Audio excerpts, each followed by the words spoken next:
Ça va, Cécile? Ça va. Merci d'être là. Merci aussi pour l'invitation. Mais avec plaisir. Comme tu sais, tu as été recommandé par Thomas Bansard. Pour les personnes qui ne te connaîtraient pas, tu es donc la coordinatrice et la créatrice du Green Office et de l'initiative Uni4Change à l'Université de Liège. Peut-être tu as une autre manière dont toi tu aimerais te définir. Est-ce qu'il y a autre chose que tu aimerais rajouter à ta présentation? Oui, je suis une maman de 3 grands-enfants et une amoureuse de la nature. D'accord. Et donc ton engagement vient un peu de là?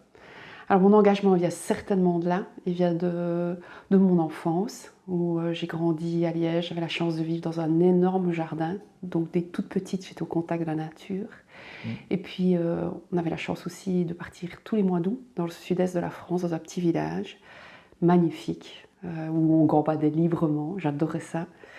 Et là, j'ai découvert une nature mais vraiment belle, diversifiée, enfin, toutes les émotions, tous les sens qui étaient touchés. Et je pense que ça vient de là, l'amour de la nature. Et l'engagement, je pense que ça vient de ma famille. Mes grands-parents étaient déjà engagés dans leur quartier. Il paraît que ma grand-mère ouvrait sa table à Noël pour les plus pauvres du quartier. Mes parents ont créé une école de devoirs pour aider les immigrés du quartier Sainte-Marguerite, donc les enfants des familles des immigrés, Mhm. pour les aider dans leurs devoirs, parce que mes parents croyaient très fort à la valeur de l'école et de l'éducation pour pouvoir réaliser les projets dans sa vie. Donc je pense que voilà, l'engagement en faveur de la nature, il vient de là. Trop bien. Et en parlant d'école, on est tous les deux impliqués en tant que coordinatrice ou prof dans ces thématiques. On en est où aujourd'hui? Les universités, comment est-ce qu'elles font face au changement climatique, à la crise écologique? Qu'est-ce qui est mis en place peut-être d'abord à l'ULG, là où toi tu travailles, et puis plus globalement, si tu sais nous répondre à cette question. Alors les universités, elles ont évidemment pris conscience des enjeux mondiaux et aussi de leur rôle essentiel, hein. C'est des lieux d'éducation, c'est des lieux de production de connaissances, c'est des lieux aussi où on apprend la citoyenneté. Donc elles ont un rôle essentiel à jouer. Et l'Université de Liège en a pris conscience, particulièrement voilà, ce mandat-ci de la rectrice qui a mis vraiment la transition sociale et environnementale en priorité, Mhm. et avec la nomination d'une conseillère à la transition qui est vraiment en train de mettre en mouvement toute l'Université de Liège pour la transition, avec un plan décliné en plusieurs axes et vraiment des actions concrètes pour faire bouger l'université dans le bon sens. Trop bien. On mettra ça peut-être en description si ça intéresse les gens. C'est Sybille Mertens donc qui est Oui. en charge de ça. Ouais. Du coup, concrètement, c'est quoi les actions qui sont mises en place, par exemple à l'ULG? Tu peux me donner un exemple? Alors, pour l'éducation, vraiment un axe important, ça a été de mettre en place un cours qui enseignait vraiment la transition pour un monde durable. Et donc c'est Sybille Mertens avec son équipe qui a mis ce cours-là en place. Et c'est vraiment un cours qui va devenir obligatoire dès septembre prochain pour tous les bacs à l'université, où ils vont partir des constats sur une base scientifique, évidemment. Et puis des constats, ce qui est très important, c'est de comprendre les racines, savoir pourquoi on en est arrivé là, Mhm. et aussi donner des pistes de solutions aux étudiants. Donc ça, c'est vraiment un gros chantier qui se termine. Il y a aussi un autre gros chantier, c'est la mise en place d'un institut de la transition. Ça, c'est aussi Sybille Mertens qui pilote cela. Puis évidemment, c'est faire bouger aussi les administrations. Pardon de t'interrompre, ça veut dire quoi un institut de la transition? C'est un institut qui va vraiment promouvoir une recherche qui va être multidisciplinaire, donc il va faire intervenir plusieurs disciplines, parce que Mhm. le grand enjeu de la transition, évidemment, c'est de pouvoir répondre à des problématiques qui sont complexes et donc les différentes dimensions du développement durable qui sont impliquées, c'est à la fois le côté environnemental, mais aussi le côté social, le côté économique. Mhm. Donc il faut faire intervenir différentes disciplines pour avoir vraiment un projet qui réponde à tous ces enjeux qui sont simultanés, il faut les traiter en même temps. Et Mhm. donc l'enjeu, c'est de créer cet institut-là, aussi avec une recherche qui est orientée vers des projets de terrain, donc aussi avec des acteurs locaux. Et donc ça sert à ça, un institut de la transition, je pense. Je pense que Sybille en parlerait beaucoup mieux que moi, mais voilà, ça sert à fédérer des énergies, les mettre ensemble pour des projets concrets, souvent des projets de territoire. Pourquoi en fait c'est important que les étudiants et les étudiantes aujourd'hui aient ces thématiques dès le bac enfin en bac et ou en master? Alors je pense qu'on est dans un moment hyper crucial dans l'histoire humaine, où on peut basculer vers le meilleur comme vers le pire. Si on regarde un peu l'histoire de la vie sur Terre, moi tout ça, ça me passionne. Voilà. La vie est apparue il y a 3,5 milliards d'années, Homo sapiens il y a 300 000 ans, et on a vécu en relativement bon équilibre avec la nature. Et puis il y a 300 ans, il y a eu la révolution industrielle, et là on a commencé à manger des ressources et à ne plus respecter vraiment les grands équilibres planétaires. Et aujourd'hui, on a vraiment déséquilibré le fonctionnement de la Terre, ce qui nous menace. Et donc il est très important qu'aujourd'hui, tous les acteurs de la société se mettent en mouvement pour définir une autre trajectoire qui permette de restaurer ce qui a été détruit, de rétablir autant que possible les équilibres planétaires. Et donc toute la société doit bouger, tous les métiers doivent vraiment se transformer vers cet objectif-là.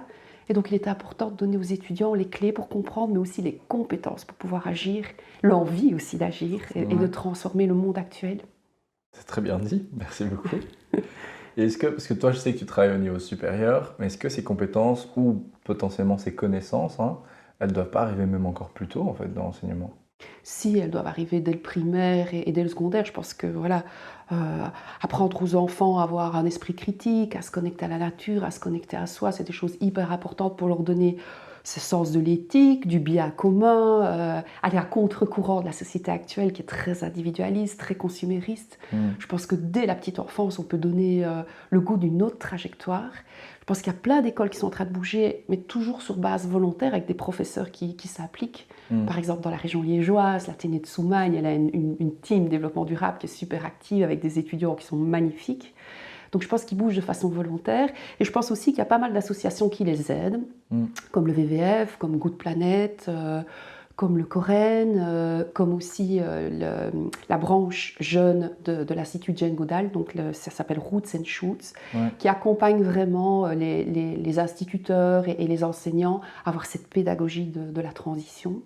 Et puis un projet que j'adore, que je trouve magnifique, c'est le projet Tech Action Global de Koen Timmers, qui est belge aussi, qui vit à Celt, et qui a développé vraiment une plateforme mondiale où il aide les enseignants qui le souhaitent à enseigner les changements climatiques. Il leur fournit un module de cours en 6 semaines, mais vraiment un cours qui est orienté vers l'action. Et donc après, les enseignants sont incités avec leur classe à développer des projets. Et de magnifiques projets sont développés partout dans le monde, soit des projets artistiques, des projets techniques, plutôt low-tech, avec la fabrication de lampes solaires, mais parfois dans des contextes où ils n'ont vraiment pas grand-chose.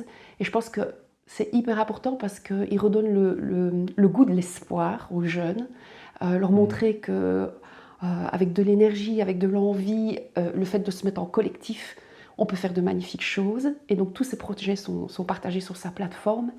Et en 4 ans, il a réussi à réunir presque 4 millions de personnes, d'enseignants, d'instituteurs et d'étudiants sur sa plateforme. 4 millions? Oui. Et il en parle dans ce livre-ci. C'est pour ça que je l'ai apporté. Voilà. Il explique son parcours.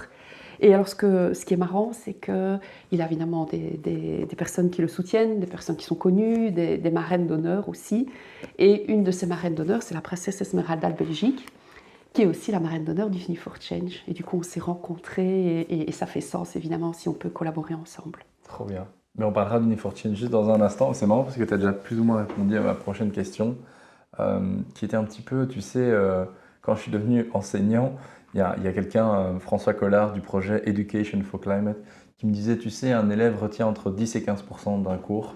Ça m'avait un peu déprimé et en même temps, je m'étais dit, ok, c'est un challenge. Du coup, comment faire, en fait, du coup, pour que les étudiants et étudiantes soient intéressés et que les cours soient intéressants sur ces thématiques, mais surtout qu'ils puissent repartir avec des bagages. Je trouve que tu y as déjà un peu répondu, c'est pour ça que je dis ça, parce que tu disais, voilà, redonner du sens, faire des choses pratiques avec de l'art, etc. Mais peut-être tu as envie d'ajouter quelque chose à ça? Je pense qu'il faut leur donner, pour donner l'envie, il faut donner le goût, et donc quelque part leur laisser peut-être un peu choisir le sujet sur lequel ils veulent travailler, évidemment dans la thématique du cours, et puis les faire travailler ensemble, construire quelque chose. Ils vont mettre en valeur leurs compétences, et en plus dans une équipe, il va y avoir plein de compétences différentes. Et je pense à ce moment-là que le professeur, il a un autre rôle, il a le rôle de mentor, de s'assurer que l'aspect scientifique est juste, que le socle de compétences de base est acquis et qu'on peut monter au-dessus de ce socle-là. Et je pense que quand les étudiants deviennent créateurs de contenus, et si ce sont des contenus qui ont du sens et qui en plus peuvent être repartagés, ils aiment ça. Nous, on a eu des premières expériences. Il y a des premières expériences à l'Université de Liège avec différents professeurs. On a fait aussi avec le Green Office et des professeurs. On a mélangé des disciplines.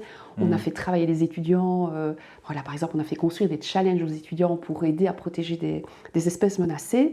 Ils choisissaient eux-mêmes les espèces. Ils choisissaient le type de challenge qu'ils voulaient monter. On a juste mis le cadre. Voilà, ça doit être dans la consommation, ça doit être dans des projets de terrain, dans des projets en faveur d'associations. C'était des choses comme ça. Et ils ont adoré faire ça parce qu'ils savaient que c'était utile. Et ils disaient qu'ils ont appris plein de choses.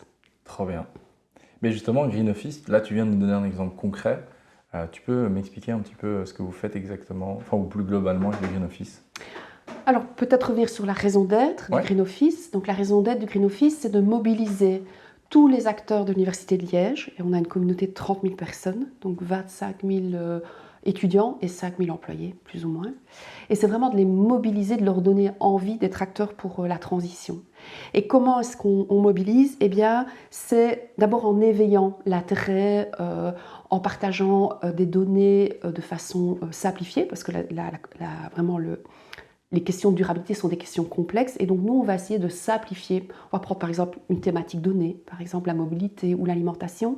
On va vraiment expliquer les grandes dimensions de la durabilité qui se jouent dans cette thématique-là. Et puis, leur expliquer, par rapport à ces enjeux-là, quels types d'actions ont des impacts positifs et quelles actions ont des impacts négatifs.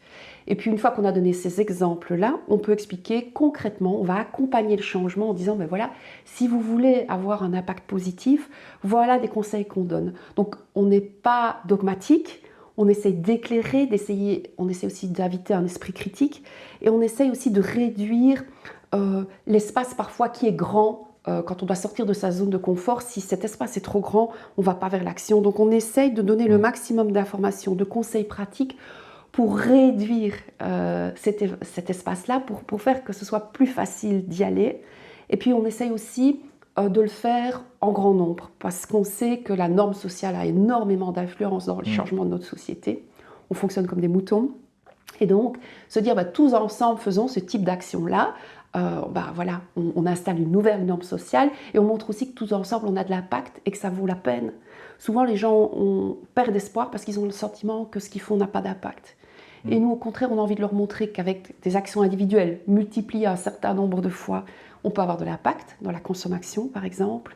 Et puis en faisant, par exemple, d'autres petites actions, des projets ou même parfois une certaine forme de lobbying politique, on peut faire encore plus grandir cet impact-là. Donc c'est vraiment leur donner les clés pour qu'ils comprennent qu'ils peuvent être acteurs de changement et leur donner l'envie d'être acteurs de changement. Et si on peut le faire dans le cadre des cours, si vraiment les professeurs peuvent aller sur cette voie-là, je pense que ça redonnera vraiment le goût des études et le goût vraiment d'être un acteur positif pour construire le monde dont ils rêvent en fait. C'est génial, c'est génial. Franchement, bravo à toi déjà pour ça. Comment on fédère des écoles aujourd'hui? Comment on fait en sorte que, là tu parles pour l'Université de Liège, c'est génial déjà tout ce que vous faites, mais maintenant plus largement, comment on fédère des écoles ensemble? Alors je pense que pour fédérer, la première chose, il faut avoir des objectifs communs. Et la question de la viabilité sur Terre, c'est un objectif partagé par tous les acteurs. Ensuite, une fois qu'on a des objectifs communs, il faut avoir cette mentalité de partage, cette mentalité de collaboration. Et donc, il faut développer cette mentalité-là. Et je pense que ça se développe dans la confiance, dans les liens humains. C'est ce qu'on fait, en fait, avec le programme Uni4Change. Donc, le programme d'engagement qu'on a initié à l'Université de Liège pour mobiliser toute notre communauté, donc qui est basé sur ce que je viens d'expliquer, à donner de la sensibilisation simple, ludique, validée scientifiquement, proposer des actions concrètes derrière pour mettre très fort en lien la sensibilisation avec l'action, co-construire avec les profs, agir tous ensemble. Et bien, ce programme-là, on le partage pour le moment dans des établissements d'enseignement supérieur en Fédération Wallonie-Bruxelles. Et donc ce partage-là, il se base donc sur cet objectif commun, comme je l'ai dit, sur la confiance, travailler ensemble. Et ensuite, un gros problème dans l'enseignement supérieur, c'est le manque de temps des acteurs, que ce soit les enseignants, les coordinateurs développement durable. Donc il faut pouvoir donner des contenus clés en main. Et donc ce qu'on fait, c'est qu'on travaille sur une plateforme qui a une interface web, un forum, où on va partager rapidement des contenus tout préparés Voilà, on a eu un subside du service public de Wallonie pour faire ce programme-là. Et donc, on a 2 personnes qui travaillent à préparer ces contenus-là facilement partageables. On a aussi l'envie de donner le goût d'avancer ensemble en faisant des actions communes, simultanément sur plusieurs campus. Et par exemple, cet automne, on va lancer une campagne pour la protection de l'Amazonie en partageant la diffusion du film Amazonia, Cœur de la Terre-Mère, donc un film qui a été co-réalisé avec la princesse Esmeralda de Belgique. On va le diffuser en Fédération Wallonie-Bruxelles. On va partager, il va y avoir un débat évidemment avec des personnes indigènes, aussi des jeunes qui sont très actifs pour ces causes-là en Belgique, donc par exemple Adélaïde Charlier. Et puis on va partager aussi des challenges qui vont être proposés, les mêmes challenges voilà, à tous nos jeunes. Et donc potentiellement on peut cibler en Fédération Wallonie-Bruxelles 200 000 étudiants et donc leur faire prendre conscience qu'à 200 000 étudiants, s'ils s'engagent tous sur des petites actions, ils font la différence. À fond, ça c'est clair. Voilà. En parlant de faire la différence, tu sais que moi je travaille donc sur la thématique, en tout cas sur une nouvelle vision qui s'appelle les nouveaux récits. Est-ce qu'avant de venir ici, ou de manière globale, tu avais déjà entendu parler de ça? Oui. Qu'est-ce que ça t'évoque? Ça m'évoque de l'espoir. Le récit actuel, moi, m'angoisse. La consommation ne nous rend pas heureux. La croissance à outrance nous mène droit dans le mur. Donc voilà, ce récit basé sur le progrès par la technologie, en fait c'est la technologie qui nous mène. On n'a pas un cap qui est porteur pour le monde, c'est la technologie qui nous conduit. Cette course à la prospérité avec le PIB, cette course à la consommation, moi c'est pas un récit qui m'inspire et même il m'angoisse parce que j'ai l'impression qu'il voilà, il détruit le tissu vivant, les liens sociaux et aussi les écosystèmes. Et je pense que le récit il est très très important parce que le récit il va provoquer chez nous des émotions positives ou négatives qui vont nous mettre dans un mouvement d'amour, un mouvement de haine, voilà, selon le type de récit. Et donc partager un récit positif, je crois que c'est super important pour fédérer et donner l'envie d'aller ensemble. Il y a un historien qui a très bien montré ça dans son livre Sapiens. Il expliquait comment finalement les sociétés humaines ont évolué plus vite que l'évolution naturelle. C'est grâce à ce langage symbolique, c'est grâce aux récits qui permettent de fédérer un grand nombre d'acteurs, parfois des millions d'individus, autour d'une histoire qui va vraiment nous mettre en mouvement. Donc oui, un autre récit qui est bon pour l'avenir de l'humanité, ça m'inspire. Et je me dis que pour choisir ce récit, on pourrait par exemple s'inspirer sur ce que les personnes disent en fin de vie. Les personnes âgées en fin de vie, elles disent que ce qui compte le plus pour elles, c'est la santé, c'est l'amour vis-à-vis de leurs proches, c'est se réaliser, s'épanouir et c'est contribuer à un monde positif. Et je me dis qu'on pourrait bâtir un nouveau récit pour notre société autour de ces 4 piliers-là et de décider ensemble les activités qu'il faut faire croître pour mener à bien ce projet collectif. Par exemple, relocaliser notre économie, mettre nos compétences au service du bien-être, voilà, tout ce genre de choses. Remettre l'économie à la bonne place, c'est-à-dire l'économie au service des hommes, dans le respect des limites planétaires, et pas les hommes et la nature asservis au profit d'une économie qui ne vise que la création de valeurs monétaires. Tu as très bien résumé et je pense que tu es convaincu par les nouveaux récits, en tout cas par l'impact des histoires qu'on se raconte. C'est hyper intéressant. Et franchement, merci beaucoup. Tu sais que j'aime, entre guillemets, un petit peu clôturer ces échanges avec 2 questions. La première, c'est, et parce que toi, tu as eu la chance d'avoir été mentionné par quelqu'un avant, s'il y a quelqu'un que tu voudrais voir dans ce siège à ta place, tu peux m'en dire 2 ou 3, mais max 3. Voilà, j'ai parlé beaucoup de Sybille Mertens avec tout ce qu'elle fait à l'Université de Liège. Donc je pense que Sybille, voilà, elle devrait absolument parler aussi.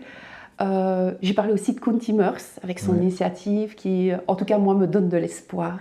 Le changement collectif, voilà, dans l'enseignement, je trouve ça très porteur. Et je pense aussi que la princesse Esmeralda de Belgique, elle fait des choses formidables, et notamment avec la tournée de son film actuel, Amazonia. Voilà, je pense à ces 3 personnes-là. Ce serait chouette en tout cas. On a plein de perspectives pour l'avenir.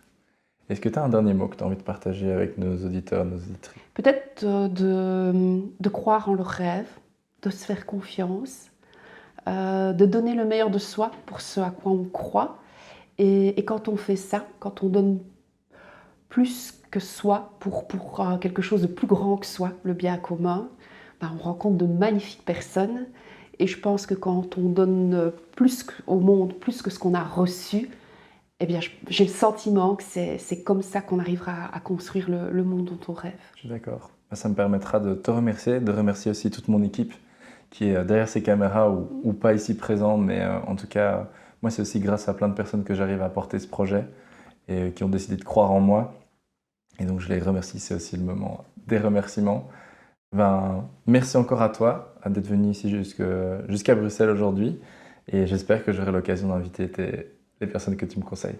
Merci à toi aussi. Et donc peut-être que je peux ajouter que ce que tu fais, le travail que tu fais est excessivement important parce que partager des récits, partager des histoires de personnes qui s'épanouissent en contribuant au bien commun, je crois que c'est essentiel pour pousser d'autres personnes à s'engager dans cette voie-là, qui pour le moment n'est pas encore la voie principale, mais je pense que ça va fédérer toujours plus d'acteurs en fait, et que c'est comme ça que le changement arrivera. Merci. Merci. À plus.